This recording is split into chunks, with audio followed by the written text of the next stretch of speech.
welcome back to Belle's Books. I'm Carly and today I'm going to talk to you about the books that I read in July. So I've only got 4 books to talk to you about because I've been listening to an audiobook, but that's like going on. It's Michelle Obama's Becoming, and I've been listening to that throughout July and I'm still working my way through that.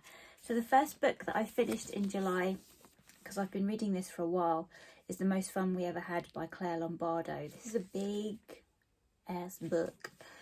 I was reading this because it was on the Women's Prize long list, and I had high hopes for this one, but it kind of disappointed me because I had mixed feelings about it. So it's a family saga and we follow this mum and dad, David and Marilyn, and their 4 daughters, and the narrative skips back and forth between present day when the daughters are grown up, and then we go back to when Marilyn and David were first married, and you learn about them getting together and them having children and what their relationship is as it builds and builds up into the present day. So the narrative opens with the arrival of a long lost child. So one of the daughters, Violet, who is really annoyingly referred to by some of her family members as Vile. Like, who shortens Violet as a name to Vile? That's more annoying to say than Violet. You might as well just say Violet. That really wound me up. It's either Vi or Violet, not Vile. Every time I read it, it just was very annoying. So Violet has a child when she's very young and then gives him up for adoption. Then her older sister Wendy tracks down this kid and brings him back into the fold. So the present day narrative explores what that is like for the family, welcoming this teenage boy Jonah back into the family after years of not knowing about him at all. So there's a lot of tension between the 2 older sisters, Wendy and Violet. They've got a very kind of sadistic relationship, but they're always getting at each other. And then there's the 2 younger sisters, Lisa and Grace. All of these women have got their problems, but it just felt like they're all very first world problems because they're all very rich and privileged people. And I don't know, it just kind of felt a bit pointless. Like, but for some reason, I did find this engaging. I read till the end, which, you know, is no mean feat. It did keep me. I did want to know what happened with Jonah, because he was like the only, I think, my favourite character, and he forms a really strong bond with his grandparents, Marilyn and David, and that's really lovely. But there's just a lot of really annoying stuff in this book. Like, there's a lot of repetition about how Marilyn and David are so in love and they find each other so attractive. They're always having sex, and their daughters like keep witnessing it, which is gross. So it's just overdone. There's a lot of things that are overdone in this book. The language, I think, is quite indulgent. It could have done with a big edit. There's a lot of kind of over flowery writing, and some of the sentences I did go, really? That should have been cut out or just edited a bit. So this was such a weird thing because I read till the end, but it kind of annoyed me. There were some things I liked, but mostly annoyed me. I don't think it deserved to be on the Women's Prize long list. Also, very bad representation of mental health problems in here, because Lisa's boyfriend has a mental health problem, and he's just kind of looked down upon, and she cheats on him, which, you know, it isn't just the way that it's just dealt with it's just not good. And there's some questionable language choice in here around that, around the issue of mental health. And I don't know, I gave it 3 stars. Would I recommend it? Probably not. I'd probably say, you know, read something else, because that's a lot of time you're investing in this book. I mean, I don't know, would I read anything by her again? Possibly, if it was a lot shorter. Okay. So that was the first book I read. Then I finished Autumn by Ali Smith because I am currently rereading her seasonal quartet as part of my PhD research. I'm doing close reading and textual analysis of all of these books. So I am reading my way through them. I've mentioned this before. I think I love this book. I love Ali Smith. I will do a separate video on all of these books as part of my experimental writing series. The basic premise, although plot isn't a big deal for Ali Smith in these novels, it's more a meditation on contemporary Britain. So this is the first post-referendum Brexit novel. The characters in this book are lovely. We follow the relationship between Elizabeth and Daniel. Elizabeth is a young girl and Daniel is her very elderly neighbour. So when they first meet, she's very young and he's very old, and he starts to look after her and babysit her. And the narrative follows the development of their relationship, but it skips back and forward in time. So you see it at different stages. 1 minute she's younger, then she's older, and then she's younger again. And it's the way that Daniel talks to her like she's an adult and gets her to question her views about things she's been brought up with and assumptions that she's made, and it's just lovely. There's lots of different themes in this book. Art is a big theme in this book. There's some beautiful cover art which graces all of the covers of these seasonal quartets by David Hockney. And there is in the back a lovely picture of Marilyn Monroe there by Pauline Boty. So she looks at various different events in history, one of them being Pauline Boty, the pop artist from the 1960s, who was sidelined, and her work was lost and not really written about in the history of pop art. And she also talks about the Profumo affair and what happened to Christine Keeler, which is something I didn't know much about. And you may have seen there was a recent TV drama done on Christine Keeler and the whole Profumo affair, which I have started to watch, haven't finished it yet. But I found that quite intriguing. So Ali Smith always picks up on certain events in history that have happened and laces them back through to the present day. So there's lots of different things happening in this book, and it weaves in and out of all these different aspects, always coming back to the relationship of Elizabeth and Daniel, which is just so lovely.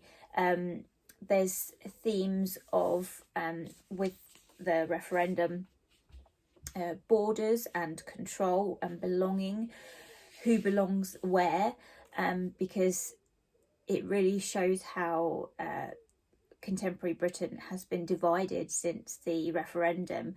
And she illustrates beautifully with like sections of narrative that's written by an omniscient narrator of all these divided voices, how some people thought they'd won, some people thought they'd lost at the referendum. And it's just beautifully done. If you haven't read any of Ali Smith, I would highly recommend these. They are slightly experimental, but I think these are, out of a lot of experimental writing, Ali Smith is one of the most accessible authors. Yeah, it's just beautiful. Okay, then I read Black Flamingo by Dean Atta. This is a young adult novel written in poetry, and there are different kind of, if I show you, there's pictures in here, and there's different mediums like text messages. I'll show you one of those pages. It's a super fun read. So it's a novel in verse, which are always super quick and easy to read. It's a beautiful lyricism and rhythm that flows through this book. We're following the life of Michael, who is a mixed race boy growing up in London, I think, and he is struggling to come to terms with his sexuality because he's queer, and his intersectional identity. His mother is Greek Cypriot, and when they go to Greece to visit their grandparents, him and his sister don't speak Greek, So it's like he's kind of conflicted in his identity because he's half Greek. His father doesn't really want to know him. He has got his grandparents and his uncle from his father's side that kind of look after him as well and play a part in his life. But he's struggling to kind of navigate his way through who he is and his identity. So we follow Michael from a young age up until when he goes to university, and the best thing is when he gets involved in the drag society, hence the Black Flamingo persona that he takes on. And it's just a joy of a novel. It's just beautiful. There's some incidents here of where he experiences racism, where he experiences homophobia, but it's so well done, and it's just beautifully observed, and it's a real positive book because you follow Michael and you're really rooting for him, and he has some bad experiences, and you see the way that he reflects on those bad experiences, and he comes out a stronger person, and he totally owns it. By the end of the novel, he totally owns who he is, and it's just wonderful to see his confidence. And it's just such a joyful read. It won't take, like, I read this in 2 sittings, it won't take you long. Would highly recommend it. Lovely. Okay, and then the last book I finished was a poetry collection, Flèche by Mary Jean Chan. This was beautiful again. I've been trying to read a lot more poetry recently, and this was another really accessible poetry collection. So Mary Jean Chan is Chinese, and she lives in the UK now. This collection looks at navigating identity again and belonging, and assimilating into different cultures. The title Flèche, it refers to a fencing move. So when she was younger, she competed in fencing, and it's something I know nothing about, but the collection is actually structured into 3 different sections with kind of fencing terminology as headings. So you've got like parry, riposte, I don't know how to say the last one. In my terrible French, it's a core. And so there's a lot of poems in here about navigating a queer identity, again coming to terms with your sexuality. And the thing that I really liked about this collection was the way that she explored a difficult relationship with her mother. And when you're in one culture and then coming back to another, so moving between the UK and China, like she brings her girlfriend back just to meet her mother, which is something that she never thought she would be able to do because her mother and father don't approve of her being gay. And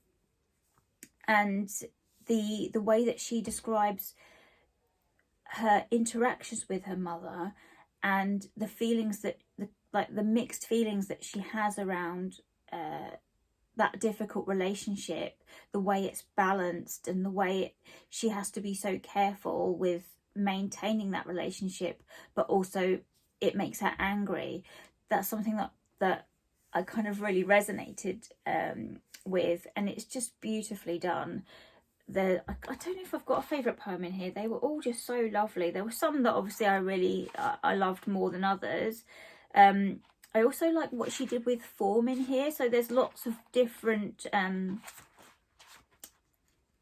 like play with form. So there's some where this one, written in a historically white space, she has Chinese characters interspersed in the poem.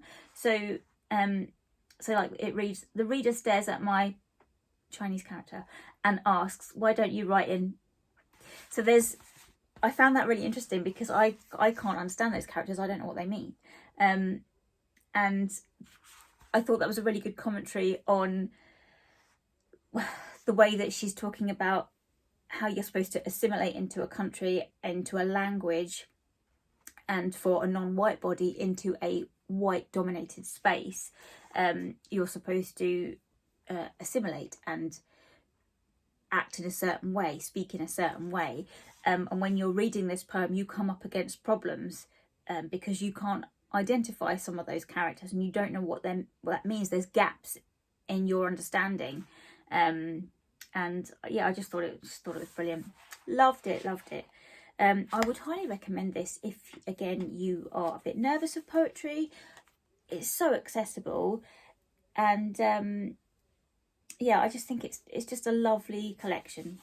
Would highly recommend it. This is a library copy, and I kind of want my own, so I might. This is still on my Amazon wish list, so hopefully I will get a copy of this at Christmas. But yes, loved this very much. Okay, that's only 4 books I have to talk to you about. Like I said, I'm still listening to Becoming by Michelle Obama. I think I'm about halfway through that now. I'm reading a lot of different things at the moment. I'm in lots of books. I've gone from being in a reading slump to reading all of the things and not finishing them because I keep moving in between them. So talk to me in the comments below. Tell me, have you read any of these books? What did you think about them? Were you a fan of The Most Fun We Ever Had by Claire Lombardo? Yeah, very mixed feelings on that one. And I will talk to you in my next video.